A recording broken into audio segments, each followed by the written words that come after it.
প্রিয় দর্শক, আমি আজকে আপনাদের দেখাবো যে মোবাইল ফোন অপারেটর যারা আছে, মোবাইল ফোন বিক্রি করে বাংলাদেশের যেসব কোম্পানি বা যেসব রিটেলার সেলার, তারা হচ্ছে তাদের আন্দোলন হচ্ছে মূল আন্দোলন যে তারা অফিসিয়াল ফোনের উপরে 5% বা 6% ভ্যাট ট্যাক্স নির্ধারণ করছে। আর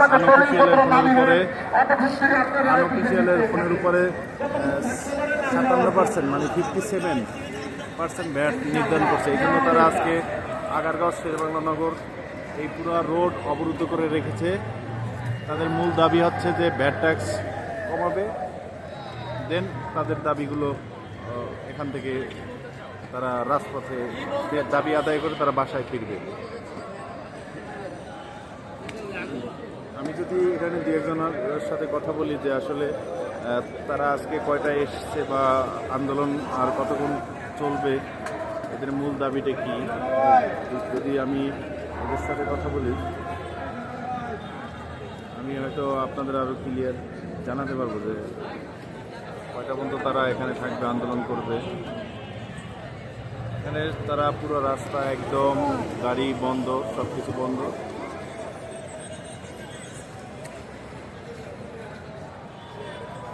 তাদের কাউকে বের হতে দিচ্ছে না অফিস থেকে, সবাইকে অবরুদ্ধ করে রেখেছে। ভাই, আপনারা কয়টার দিকে আসছেন আজকে? আজকে আমরা আছি সকাল 9টার দিকে। কোথা থেকে আসছেন? আমরা হচ্ছে যমুনা ফিউচার পার্ক থেকে। যমুনা ফিউচার পার্ক মার্কেট আজকে অফ? হ্যাঁ, পুরো বাংলাদেশের মার্কেটে আজকে off। সব জেলা থেকে আমি আর অনেকের সাথে কথা বলছি, অনেকে আসছে। শুধু আমরা যমুনা থেকে যত মার্কেট আছে। সকাল কয়টায় আসছেন? আমি তো আসছি 9টা বাজে, অনেকে আছে 6টা বাজে। 6টা বাজে আসছেন। আজকে কি আপনাদের লং মার্চ ছিল নাকি? আজকে আমাদের দোকান তো খোলা ছিল, এখন আন্দোলন ডাকছে এজন্য বন্ধ। আন্দোলন যদি আজকে যদি এরা দাবিগুলো নাম মেনে নেয়, আপনাদের না মেনলে এই জায়গায় থাকা হবে সারা রাত। সমস্যা কি? এখন যদি আমরা সারা রাত এই জায়গায় না থাকতে পারি তাহলে কালকে তো রাস্তায় থাকছি। এই যে আপনার প্রাইভেট যে আনঅফিসিয়াল ফোনের উপর যে ভ্যাট নির্ধারণ করছে 57% মানে 57%, এটা তো আসলে সবার ইতি একটা অযৌক্তিক। হ্যাঁ, অবশ্যই অযৌক্তিক। 57% ব্যাট দিলে আপনার যে মোটরোলা ফোনটা, এটা মেবি 50 রাইট। 50 আপনি যদি এই 50 ফোনটা যদি 2,500 টাকা দিয়ে কিনেন, রাইট, পরে যদি আপনার এটা 40,000 42,000 টাকা দিয়ে কিনতে হয়, আপনি নিজেরই দেখেন ক্ষতি হইতেছে। ভাই, আমার 2,500 টাকার ফোন পরে 12,000 টাকা বাড়তেছে, এটা কেমন? অনেক 2,000 টাকা বাড়ে। জি, আমি যদি 12,000 টাকা হঠাৎ করে বাইরে যায়, এটা তো যুক্তিসঙ্গত না। অবশ্যই বেশি নিতে হবে। এখন আমরা চাইতেছি যে 2,000 টাকা বাড়ুক।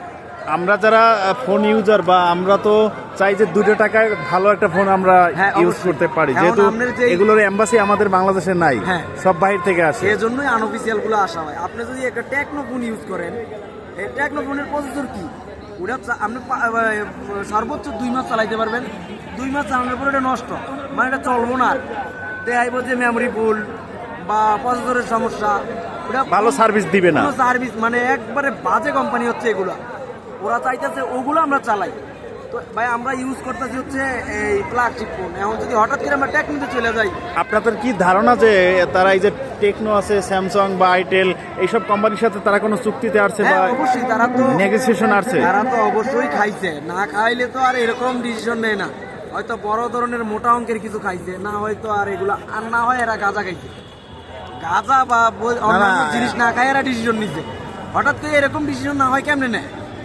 57% ট্যাক্স তো অনেক। এটা তো কোনো যুক্তিসম্মত কথা না। 100 টাকা 57 টাকা। হ্যাঁ, তাহলে 57% কিভাবে হবে?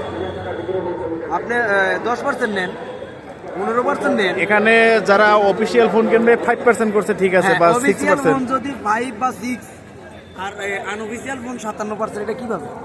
এটা জনগণই মানবো, জনগণ এখনো বোঝে নাই। ধন্যবাদ। আপনার নাম কি? আমার নাম হচ্ছে মোহাম্মদ উজ্জ্বল। উজ্জ্বল, আপনি কত বছর এই পেশায়? এই পেশায় আমি আছি 5 বছর। 5 বছর। ধন্যবাদ। আমি দর্শক আপনাদের দেখাবো যে এখানে যে ভাইয়ের সাথে কথা বললাম, তার অভিযোগ হচ্ছে যে তারা একটা অযৌক্তিক ইলিগাল কাজ করছে। যে 57% ভ্যাট বসিয়েছে যেসব আনঅফিসিয়াল ফোনের উপরে, এটা একদমই তার কাছে অযৌক্তিক। এই দাবি যতক্ষণে তারা পুনরায় নাম উত্তোলন করবে বা দাবি প্রত্যাহার না করবে, ততক্ষণে তারা রাজপথ থেকে ছাড়বে না। ধন্যবাদ।